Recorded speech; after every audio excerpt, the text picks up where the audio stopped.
இன்று கௌர பூர்ணிமா. கௌர பூர்ணிமா புராண கதை. நாரத முனிவரும் கௌரங்கரும். ஒரு நாள் நாரத முனிவர் கலியுகம் மிக விரைவில் வரப்போகிறது என்பதை கண்டார்.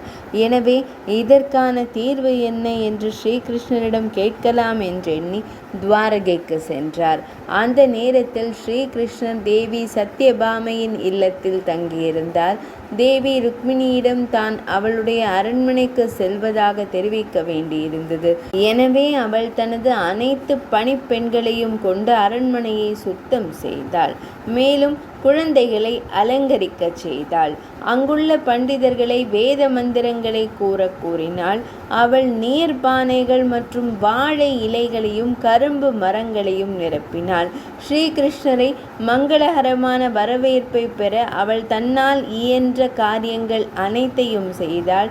ஸ்ரீகிருஷ்ணர் தேவி சத்யபாமையின் இல்லத்திலிருந்து வந்தபோது அவருக்கு உண்மையிலேயே நல்ல வரவேற்பு அளிக்கப்பட்டது. தேவி ருக்மிணியின் குழந்தைகள் தங்கள் தந்தையை அரவணைக்க அனுப்பினார். பின்னர் அவள் அவரை உள்ளே அழைத்து சென்றாள். அவருக்காக ஒரு சிறப்பு ஊஞ்சல் வைத்திருந்தாள். எனவே அவள் ஸ்ரீகிருஷ்ணரின் தாமரை பாதங்களை நீராட்டி அபிஷேகம் செய்து பூஜை செய்ய ஆரம்பித்தாள். பின்னர் அவள் அழ ஆரம்பித்தாள். யாரோ ஏன் அவரை வரவேற்கிறார்கள், அதே நேரத்தில் அழுகிறார்கள் என்று கிருஷ்ணர் ஆச்சரியப்பட்டார். பின்னர் அவர் தேவி ருக்மிணியிடம், நீ ஏன் அழுகிறாய் என்று உன்னுடன் ஒரு பணியாள் வாக்குவாதம் செய்தானா? குழந்தைகள் உன் பேச்சை கேட்கவில்லையா? நீ கண்ணீர் சிந்துவதற்கான காரணம் என்ன என்று கேட்டார். அவள் அவரை பார்த்து, நான் ஏன் விழிநீர் சிந்துகிறேன் என்று தமக்கு உண்மையில் தெரியவில்லையா? ராதா ராணிக்கு தெரியும் நான் ஏன் விழிநீர் சிந்துகிறேன் என்று அவளுக்கு தெரியும் என்றாள். அவள், நீ என் இல்லத்திற்கு வந்ததால் நான் அழுகிறேன். ஆனால் ஒரு நாள் நீ சென்று விடுவாய். நீ என் இல்லத்தை விட்டு ஒருபோதும் வெளியேற மாட்டேன் என்று சத்தியம் செய்தால் நான் அழமாட்டேன் என்றாள் ருக்மிணி. இல்லை இல்லை, நான் உன்னை விட்டு பிரிய மாட்டேன், உன்னை அழ வைக்க மாட்டேன் என்றார் ஸ்ரீகிருஷ்ணர். இப்படி அவளை சமாதானப்படுத்த முயன்றார் ஸ்ரீகிருஷ்ணர். அவளை அருகில் கொண்டு வந்து அவள் விழிகளிலிருந்து விழிநீரை துடைத்தார். இதற்கிடையில் நாரத முனிவர் ஜன்னலுக்கு வந்தார். ஸ்ரீகிருஷ்ணர் நாரத முனிவரை அழைத்தார். குருதேவரே, இந்த வழியில் நாரத முனிவரின் தோற்றத்தால் ஸ்ரீகிருஷ்ணர் ருக்மிணி தேவியுடனான சங்கடமான சூழ்நிலையிலிருந்து காப்பாற்றப்பட்டார். எனவே தேவி ருக்மிணியுடன் இணைந்து அவர்கள் நாரத முனிவரின் பாதங்களை நீராட்டினர். அவர்கள் ஒரு சிறப்பு குரு ஆசனம் செய்து அவரை குரு ஆசனத்தில் அமர வைத்தனர். நாரத முனிவர் கலக்கமடைந்திருப்பதை கண்ட ஸ்ரீகிருஷ்ணர், இன்று என் மனைவி அழுகிறாள், என் குருதேவர் கலக்கமடைந்துள்ளார், அவர் எப்போதும் அமைதியாக இருக்கிறார் என்று சிந்தித்தார். எனவே அவர் நாரத முனிவரிடம், நீங்கள் ஏன் கலக்கமடைந்துள்ளீர்கள் என்று வினவினார். அதற்கு நாரத முனிவர், சூரியன் மறையும் போது அந்தி மறைய தொடங்குவது போல கலியுகத்தின் அறிகுறிகள் உலகில் தொடங்குவதை நான் காண்கிறேன். எனவே மக்கள் மேலும் மேலும் பொருள் சார்ந்தவர்களாக மாறுவதை நாம் காணலாம். அவர்கள் எதிர் பாலினத்தவர்களிடம் மேலும் மேலும் பற்றுதல் கொண்டவர்களாகி வருகின்றனர். இதுபோல கலியுகத்தின் அறிகுறிகள் தொடங்குகின்றன. அதாவது உங்கள் இருப்பு மறைந்து வருகிறது. விரைவில் நீங்கள் இந்த உலகை விட்டு வெளியேறுவீர்கள். பின்னர் கலியுகம் தொடங்கும்.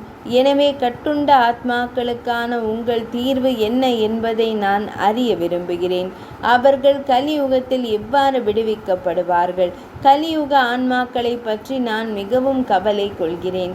பின்னர் ஸ்ரீகிருஷ்ணர் கூறினார், தேவி ருக்மிணிக்கு ராதா ராணிக்கு அவள் என்ன உணர்கிறாள் என்பது தெரியும் என்றும் கலியுகத்தின் வீழ்ந்த ஆத்மாக்களின் விடுதலையை பற்றி தாங்கள் கவலைப்படுகிறீர்கள் என்றும் கூறினார்.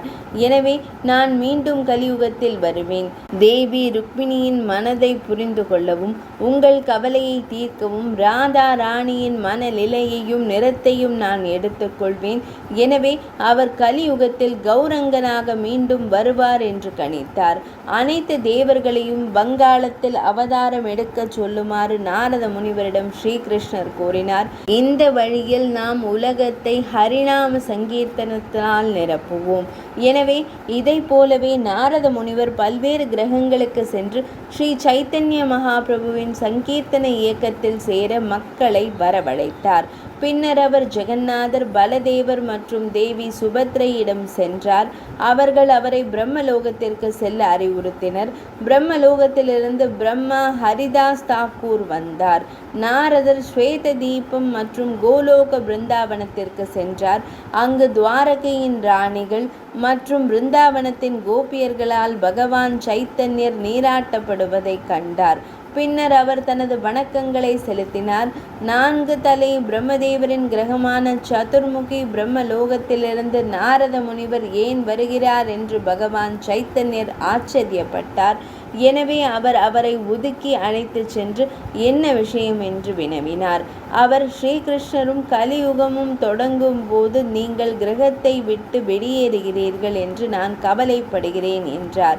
எனவே கலியுக மக்களை காப்பாற்ற அவர் என்ன செய்வார் என்று பகவான் சைத்தன்யரிடம் கேட்டார். பகவான் சைத்தன்யர் அனைத்து கோபியர்களிடமும் ராதா ராணியிடமும் நான் 4 தலை பிரம்மாண்டத்திற்குள் சென்று கடவுளின் அன்பை எல்லா இடங்களிலும் பரப்ப போகிறேன் என்று கூறினார்.